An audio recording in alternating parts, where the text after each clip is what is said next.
Hi, this is Mike Kennedy. I'm 005 Kennedy with you today, and we're going to try making some King Arthur apple raisin bread. Calls for whole wheat flour, which I don't actually have right now. And what we're doing for something a little different, I'm taking this course called Science in Cooking, and they claim it's much quicker to cook if you weigh things than if you measure things with volume.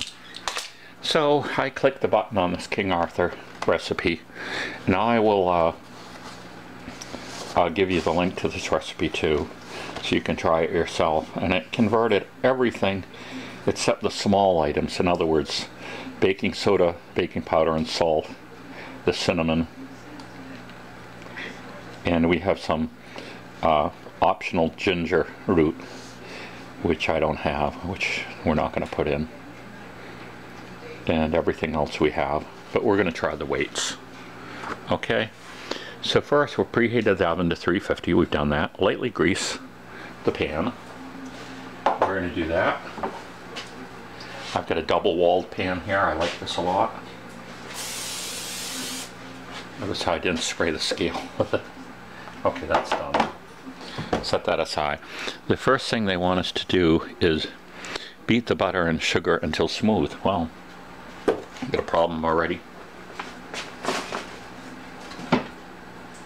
The butter, I'm using real butter, is quite stiff. I'm using unsalted butter, so here's our first use of our scale. We're going to turn our scale on, and it's gonna, you can see it going through its calibration. Now the nice thing about a scale is, new modern scales, you don't have to do any math. In other words, that's 528 grams. I'm going to tare that. Press the tare button. Now it says 0. So now all I have to do is put on 113 grams of butter. There's 44 grams of butter. Get out my everything cooking knife. So let's say we're going to at least double that. Now this might look like it would be easier doing the tablespoon part of this, I must confess. You would have just cut along the lines.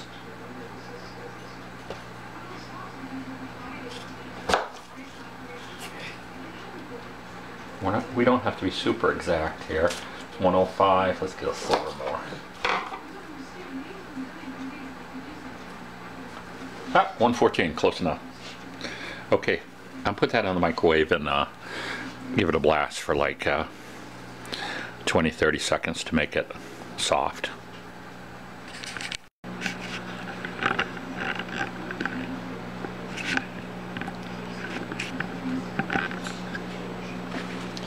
Beat the eggs and sugar until smooth, so we can do the sugar. Oh, there's the butter. Again, we can tare. The sugar, we're gonna do 159 grams of brown sugar. So I'm just going to sprinkle this in. They were saying there's less cleanup too. Now, one of the advantages to this is I don't have to be involved with this packing of the brown sugar to make sure it's right. You know, like it's lumpy a lot of times. So all I have to do is put the correct amount in the pan. 144, 154, 157. There we go.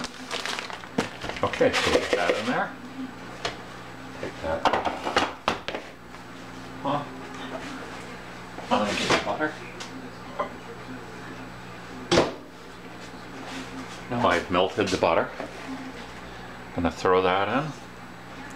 And I am going to beat the butter until smooth. So,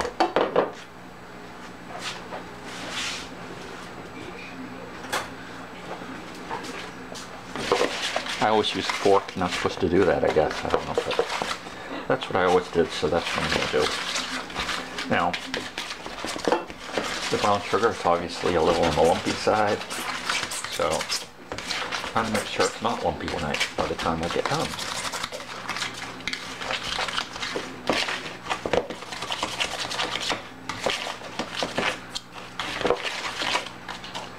There. I have some brown sugar with butter. Okay, now what are we going to do with that? Okay, now we're going to beat in the eggs. We're going to use 2 eggs. These aren't the eggs from my Silkies, but they are farm eggs. So we're going to put in the 2 eggs.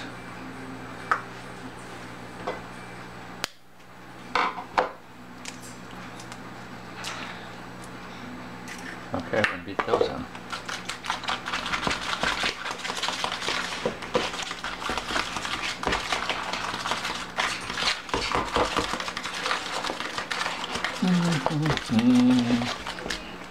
You know, it's funny, farm eggs, okay, I've got my chicken eggs, I'm only getting 1 Silky egg a day, which is about half of a regular egg. But you know, what's the big advantage to that? Organic, you know, free-ranged and everything. But of course, you know, I have neighbors with gardens that put poison on their gardens, so that means there's just as much chance, if more so chance, that my eggs will contain pesticides, because the bugs fly over here and the chickens eat them. Commercially produced eggs, chickens don't get chances to eat bugs like they want to. Okay.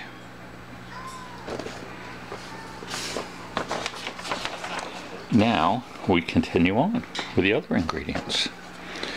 We're going to do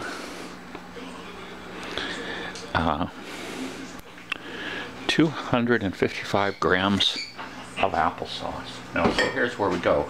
Instead of having to use separate containers, we're going to just keep zeroing this out and continue to use this. So this scale turns off automatically all the time, which is a little bit of a nuisance, but it will do. Okay, put that on. Tear it off. Tear it off. There we go. Now we're going to add 255 grams of applesauce. 60, 70, 125, 159, 239. There we go.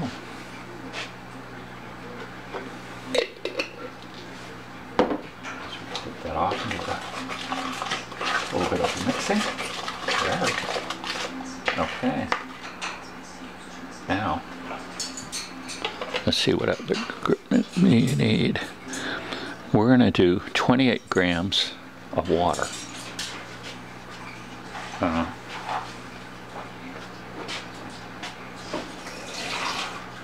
we'll take a clean cup and I'll tear it again, and we go up to 28.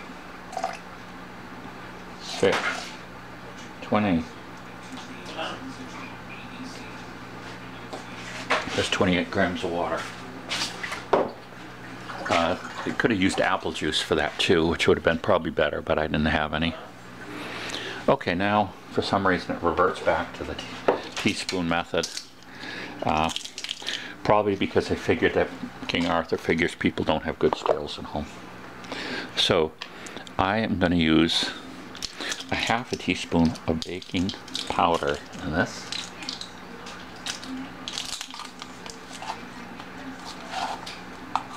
And I'm going to kind of spread that evenly, just because in my imagination that's going to make it mix in it more evenly.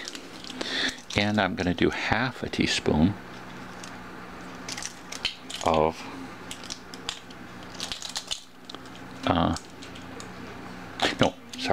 an entire teaspoon of baking powder. So there goes that in.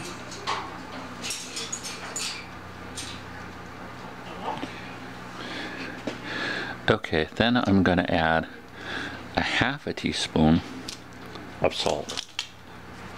And I'm just using natural sea salt because that's what I happen to grab. I've got a couple different kinds of salt in the house, but okay, we're gonna mix that in. There we go. Again, you can see the advantage to weighing salt would be kosher salt, of course, sea salt, and regular table salt. A teaspoon would all weigh differently. So the ingredients weight is much more accurate. Let's just look at this with a.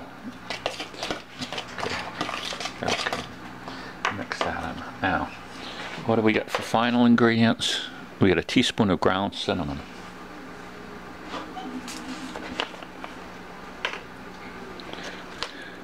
We've got the raisins yet to put in too. A teaspoon of ground cinnamon, yep.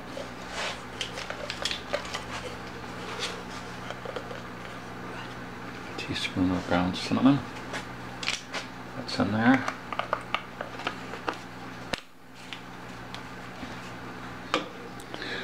Okay.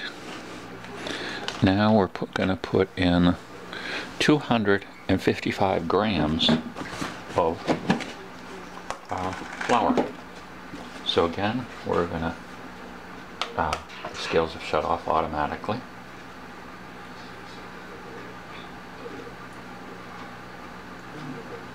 There's probably a setting for that, I'll have to find that. Okay, now we're going to add up to 255.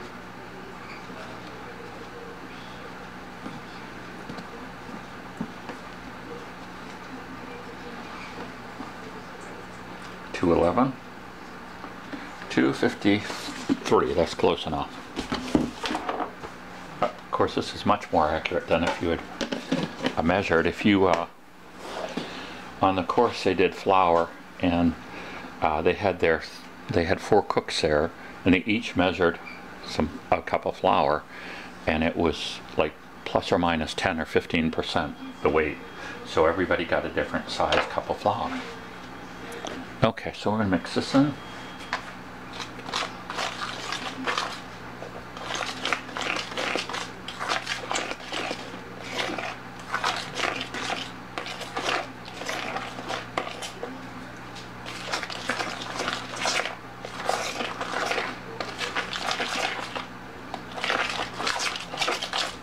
Kind of a, wettish batter, typical wettish batter for what you would expect for one of these. Now we come to our addition of the raisins, and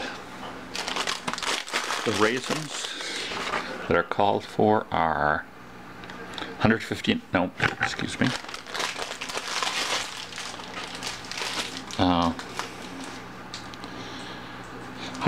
grams of raisins.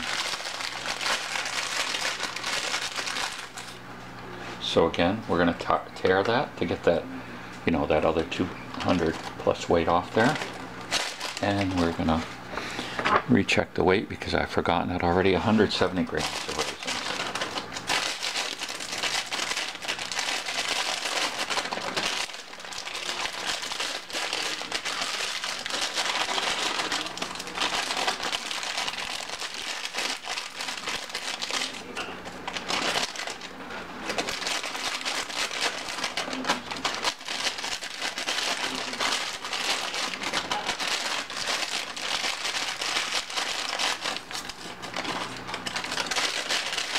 We're up to 142, 154, a few more.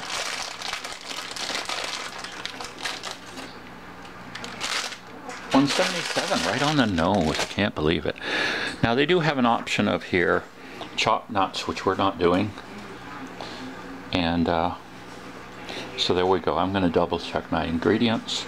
We get the butter, brown sugar, the eggs, applesauce, water, baking soda, baking powder, salt, ground cinnamon. We skipped the ginger. We got the flour, although we did use unbleached flour, not whole wheat flour. 170 grams of raisins. Okay, there we go. So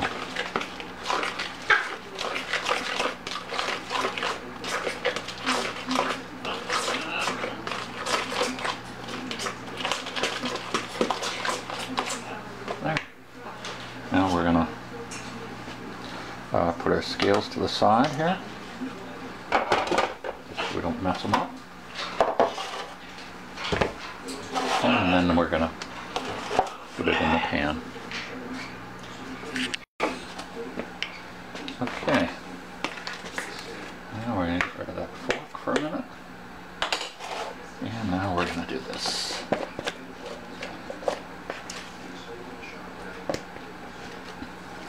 Now, I'm making these for breakfast items for us.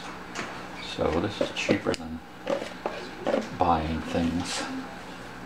I get to control the ingredients. Get to get exactly what we like. You know, we get to try new things too. I inadvertently made several diet loaves of things by forgetting to put the sugar in. But I ate them. Perfect for my diet. They weren't a big hit with anyone else, so I did that twice. 2 different times. Of course, I didn't show you that on the film because I want you to think everything I do is just perfect. Now, double wall pans take a little longer to cook, but they kind of ensure that you don't burn things, which is really nice.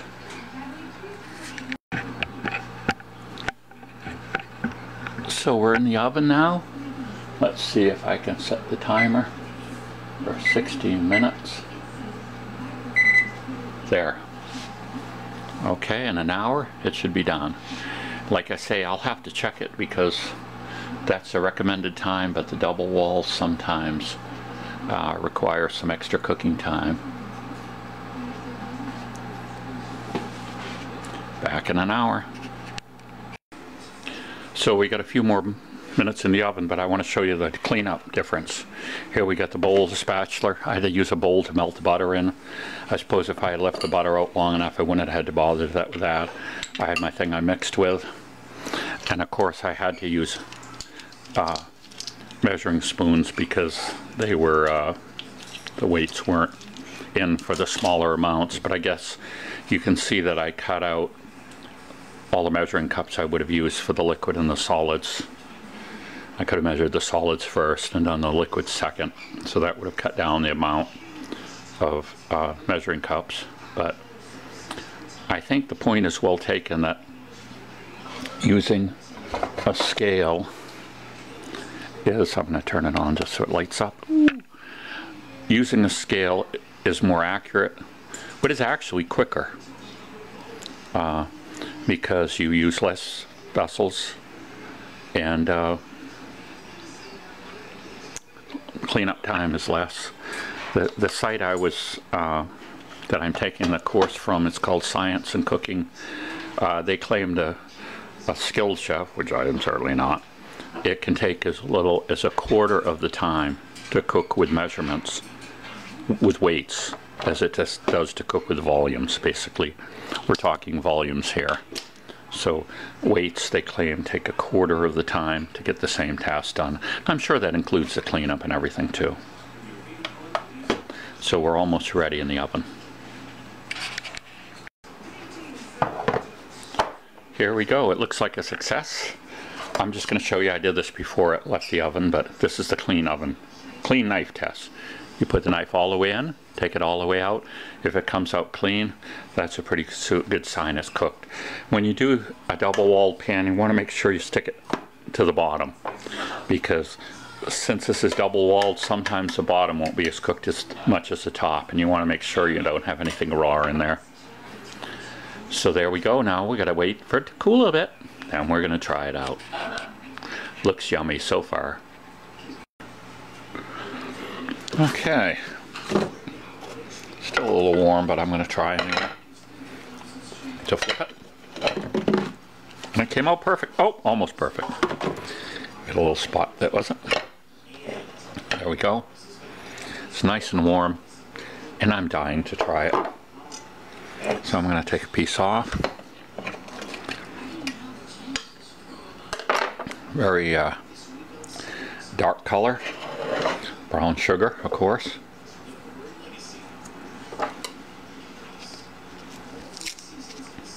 Put a little butter on it. I'll they say that the measure of a good bread is whether you have to put butter on it or not. If it's good enough, you don't need to put stuff on it. But, so let's try some without it too.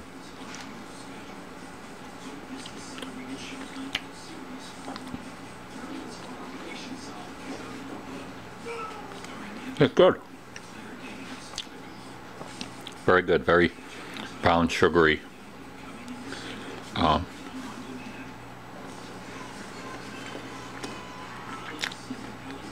Very good. So, Mike Kennedy, what are you saying? Try making something with weights instead of volumes. It might work out.